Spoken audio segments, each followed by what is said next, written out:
Welcome to Honest Money. On today's episode, Warren Ingram speaks to one of our listeners who is currently earning minimum wage at a supermarket and would like to know more about his career choices and how to reach financial freedom.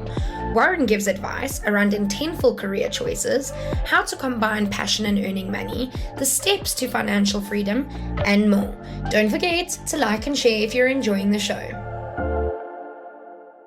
Today we're joined by I'm going to call him Mike because we don't want to share his name with everybody, but one of our regular listeners, Mike. Thanks so much for joining us. Thank you so much for having me, Warren. I'm sorry that I stutter a lot. I'm just trying to get around that. But thank you so much for having me. It's a real pleasure to have you on the show, and I appreciate you asking us questions and being brave enough to come on the show. It takes a lot of guts for anybody to put themselves out there. So take your time and relax. We'll get through your questions and see how we can help you. All so right, you sent us a question, but I thought maybe let's see what you've got to say, and then I'll ask your question so that our listeners can also hear it, and then let's get to some nuts and bolts for you. Okay. My question was, I'm working at a local supermarket and I'm earning minimum wage. So after I did some calculations based on my budget. I see that it would take me a really long time to achieve my financial freedom goals. So I would then have to acquire a degree, and I'm just not really sure which path to take. I'm already trying to save a lot, but it's very difficult to continue if you look at how long the road is with minimum wage. Okay, so I think my first comment is kind of some hard truths. No matter what we do, no matter what career we're in, financial freedom is definitely a long-term goal. It's definitely going to take multiple years, if not, I think for most of us, probably 2 or 3 decades, 20 to 30 years to achieve financial freedom. And it doesn't matter what we do, what job we're in, what salary we're in. There's some things that we can control, and as you're already kind of alluding to, the choice of career is important. Qualifications would be important as well, but that's got to be traded off against the time that you then spend studying, the cost of the studying, which sets you back further in terms of being able to actually continue earning and saving. So there's certainly not a kind of an easy one-shot answer to the question, Mike. I think when I think about financial freedom, it's probably realistic for most of us in South Africa and in the world round about the age of 50, 55. I think we need to rely on a lot of luck to get to financial freedom at an earlier age than that. And I don't ever want to rely on luck to get anywhere in life. If you have good luck or you have bad luck, that's just life. But the things you can control, are to some extent what you earn, and then most importantly what you do with the money and how you spend and how you save. So if you're in a position where you're earning minimum wage but you're already saving, one of the big advantages you've already got is you're way ahead of lots of people that are earning huge amounts of money, who save nothing and actually are sitting on piles of debt. So I think it's important just to give some context to where you are. And I also feel, in South Africa, a degree is no guarantee to a job nowadays. I think there are lots of people with degrees who are completely unemployed. And I think it's, if I'm going to spend time studying, maybe to spend time and money on studies, I want a fairly clear path as to, if I'm going to do this, I know that I've got work afterwards. I think to start and say, well, I'm going to try and study and then get a job after I've studied and hope I get somewhere. I think that's quite a tough a tough path, and what could end up happening is you end up with no real savings, and now maybe some debts as well. So I think it's it's right that you're applying your mind to this, because it's not an easy answer, and maybe also, Mike, that it might be a combination. It might not be that you study or you work. It might be that you take a slightly longer, slower path, to study part-time while you're working, and that the combination and the combined route might be a better route than an either or. I don't know if that makes sense. Yes. I was considering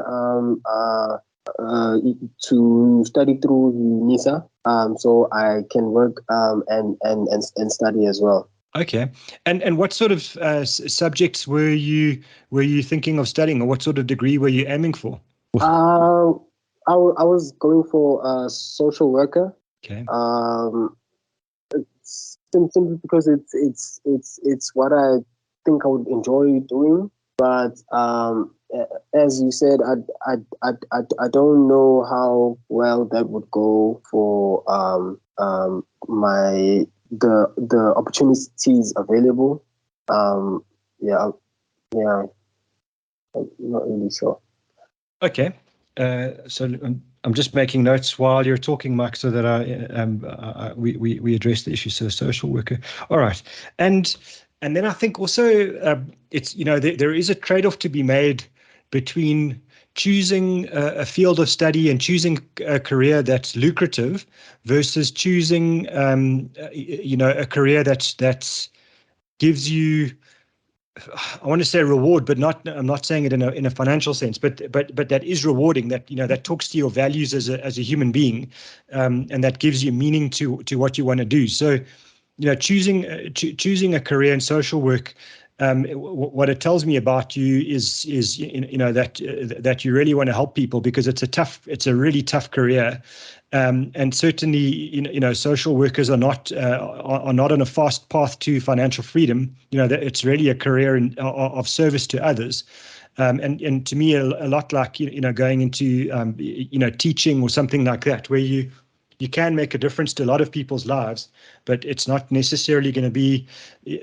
become a developer, and develop an app and sell it for billions of rands. It's about making a difference and hoping to earn a decent living while you go. So I mean, it's inspirational that you would look at social work as a career, and tells me something about you already, Mike, which is you're thinking about others more so than yourself.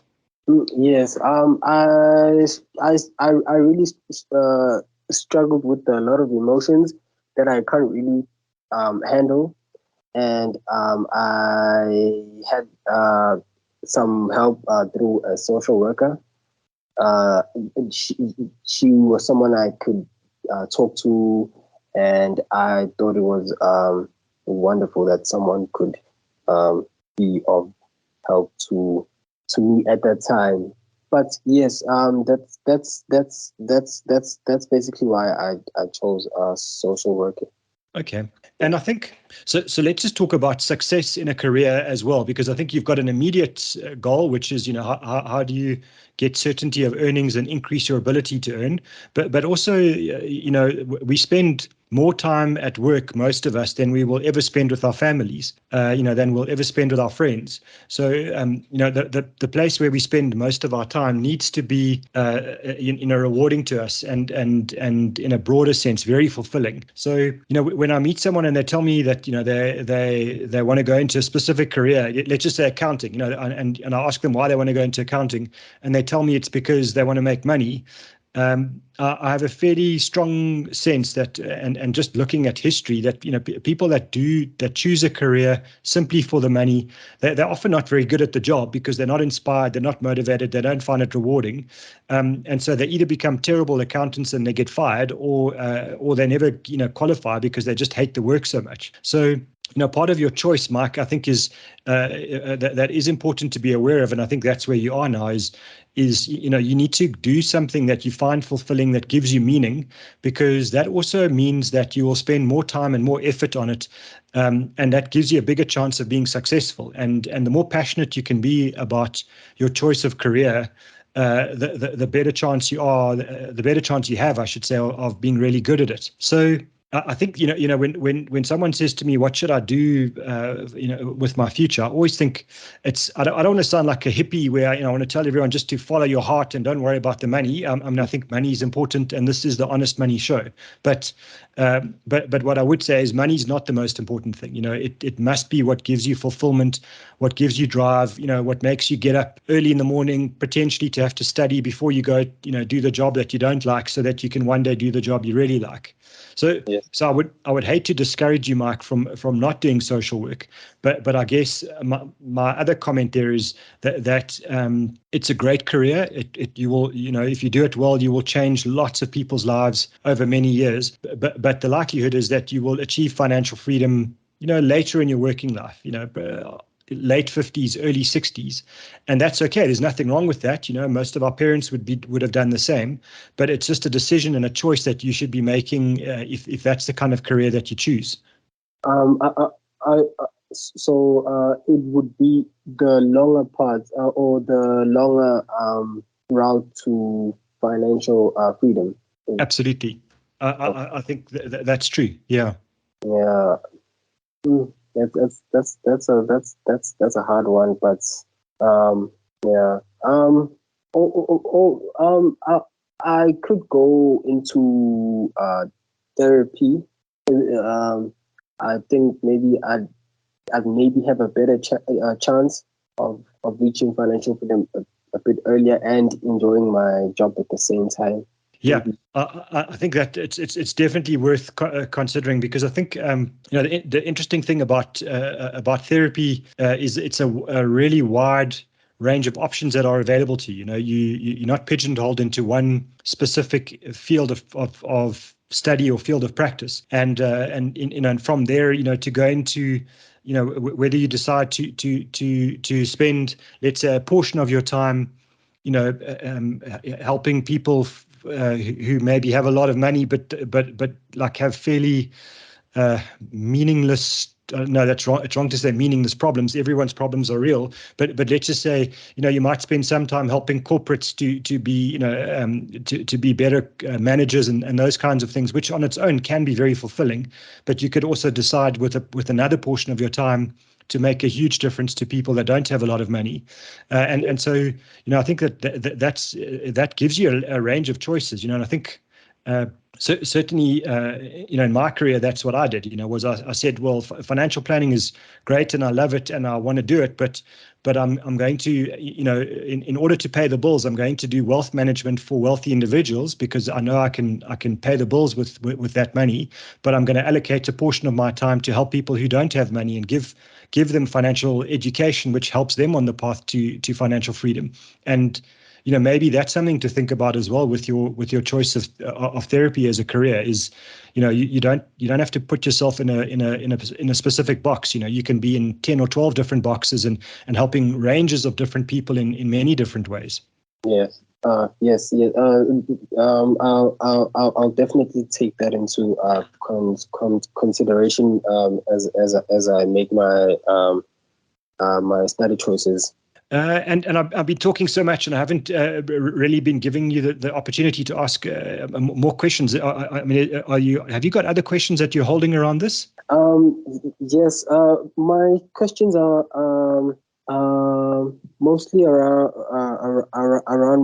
my salary. I don't know if I'm spending it right, but I'm just trying my best.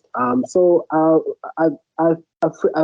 friend of mine gave me your book I think 2 or 3 months ago, and I was really hooked on the idea of I might actually have money one day, because I really wasn't sure if I would be able to have money one day, maybe, but when I read your book, I was almost certain that I might come from I might not come from a wealthy household, but I do have an opportunity to get there one day, even though it might take a really long time. So after that, I after I read the book, I watched a few YouTube videos, and I found the Honest Money podcast and the other podcast with Bruce Whitfield, and I really loved it. So I started to follow the rules of first canceling all of my debts. So at that time, I had really big debts for my income, and so after the debts, it's obviously the savings fund, and then after the savings fund, then begins the investing. So I'm still on the debts end. So the money that I allocate to my debts I'm planning for it to be the same money that I allocate to my emergency fund, and then I move over to my the investing parts.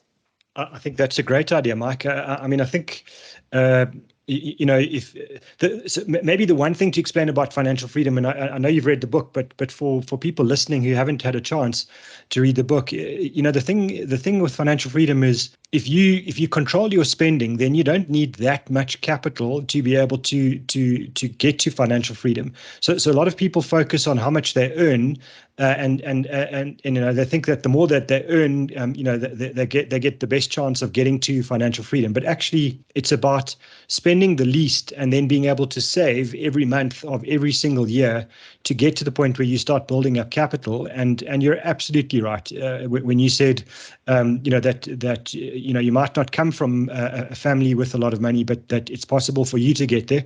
I believe that 100%. I've seen that in the last 25 years. Lots of people from really tough financial positions getting to the point of financial freedom, and they didn't do it through any kind of luck. They got there because they were able to find a way to save. So I think, Mike, you're spot on. If you can start by saying to yourself, okay, I'm going to get debt free, and I just want to maybe ask you those questions, and feel free not to disclose everything. If I always ask too many personal questions, but if you're sitting on things like personal loans or micro loans or overdrafts, those are the things that you should focus on getting rid of first. If your debt is, I don't know if it's a car or anything like that, but those are things you can pay off a bit slower. But personal loans, overdrafts, micro loans, if you've got money out to a loan shark, those are the things you got to get focus on settling first before you worry about anything else. Yes. I do have a personal loan with my bank, but I will finish that at the end of we are in April now. April, yes, at the end of May, and I will have freed up that cash flow, and then I do have a credit card that also needs to be paid off, but it's not that much. And I have a cell phone contract, which I also plan on finishing this year. So I'll just pay a lump sum, which I will save for, and after that I will get into my emergency fund. So yeah, that's sort of my plan for this year at least. I know I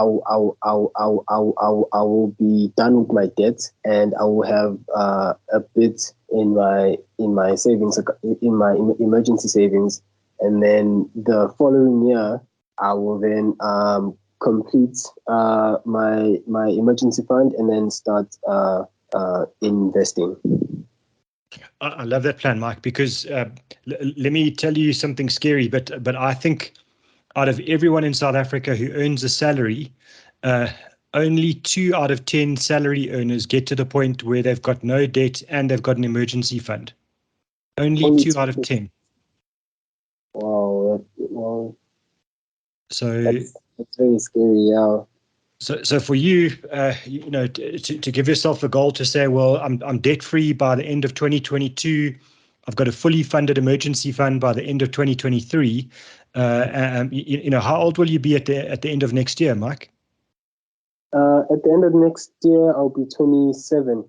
27 Brilliant. years. Debt free, emergency fund, studying towards the career that's going to give you meaning. That's a heck of a path to be on. And I think, that's, I would be, if I were you, I'd be really proud of myself to get to that point. Just when you get to debt free by the end of this year is an incredible achievement. So many people in our country are struggling with debt that they never get out of. And so to get that big step done, and then to get yourself to the point where you're not relying on a credit card or debt when you have an emergency, and having the emergency fund, super important. And I think it really sets you way ahead of most people in South Africa.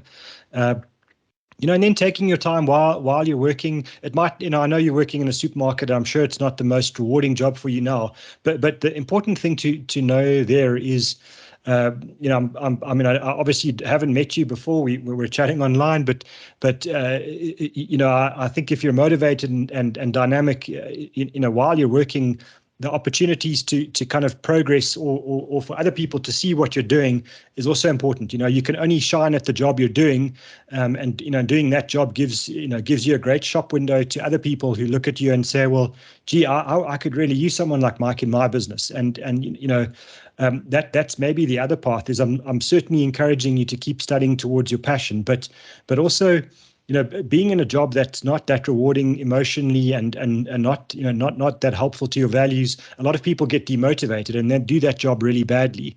And that would be my other piece of advice, is that the only way you can show people what you do is to do even if it's a lousy job, is to do the best you can at that job, and to shine in that, because that gives you the opportunity to show yourself to the world. And there's many ways to kind of increase your savings, but to be able to increase your income as well is important. And I really want to encourage you not to lose motivation as you go on this. Keep your chin up, keep working hard at the job, even if it's not the best job in the world. People will notice, and it'll be the surprising people that might help you move your life forward in a direction that you didn't know, simply because of who you are and how you show up every single day when you're at work. And I think so many young people just miss that. They hate the job, they don't do the job properly because they think it's beneath them, beneath their skills or beneath their potential, and they resent the fact that they have to do the job they've got to do. But that's the only way you can show up for the rest of the world to see what you can do one day. That's so true. Thank you for saying that. I've really been trying to do my best at work, and I felt like sometimes I would get the recognition, but sometimes I felt like my efforts would go unnoticed. But after this conversation, I've been really looking forward to this conversation. I literally ran from work to home, and yes, I'll definitely go back now and have that sense of being re-energized. And I'll try my best at work always. Yes. And it's amazing thing about people that work hard at the job they've got is, you never know who's watching, and you never know who's observing. It might not be a boss, it might not even be the company that you're working for, but someone's watching. I think about in my life, one of the best employees I've ever seen was working as a waiter in a lousy restaurant with a terrible manager, but he had such an incredible way about him and such an incredible work ethic that he got himself a role as a receptionist in a big company. And once he got in there, the company was happy to pay for him to study and happy to promote him. And he ended up running human resources for that company 20 years later. And the only thing he did was he was a waiter in a terrible restaurant, but he was the best waiter he could be. I think that there's, the whole world is filled with these kinds of stories, but we don't hear the stories of the people that are in the job they hate, that get demotivated, that never take the step, and never get offered the opportunity. So I can't emphasize enough that lousy jobs, if you do lousy jobs well, it does do something. It might not happen in a week or a month or even a year, but people do notice, and employers out there are always looking for good people. And they always find it's really hard to find good people. It's easy to find someone who doesn't have a job, but it's really hard to find someone who really wants to work, is really motivated, who really wants to move their life forward, and will do whatever's in front of them really well. So again, I think you've got the message, but I just think for people listening, I can't tell you, as someone who's getting closer to 50 now, how many people with great potential I've seen destroy their careers because they just didn't do the job that was in front of them really well. I find that really sad. But on a positive note, Mike, I think I'd love for you to stay in contact with us once you've got your emergency fund. Your next step will need to be how you start building up your investment portfolio, because we need your money to start working for you while you're working every day as well. And it would be amazing to kind of hear how you go once you're debt free, and then hear how you go once you've got your emergency fund, and then we can have a nice conversation about what you do with your first month of savings, and where you put it and how you start investing, if that's okay with you. Yes. That would be great. That'll be great. I'll definitely keep in touch with the honest money team once I've finished up my debts, and as well when I finished my emergency fund. Can't wait to hear it, Mike. I think you're a real inspiration, and I wish you all the best. Thank you so much, Warren. Thank you so much. Thank you very much. Thank you for listening to Honest Money. If you have any questions, you're welcome to reach out to me on Twitter. My handle is @Warren Ingram. Don't forget to subscribe. We're on Spotify and Apple Podcast. Chat soon.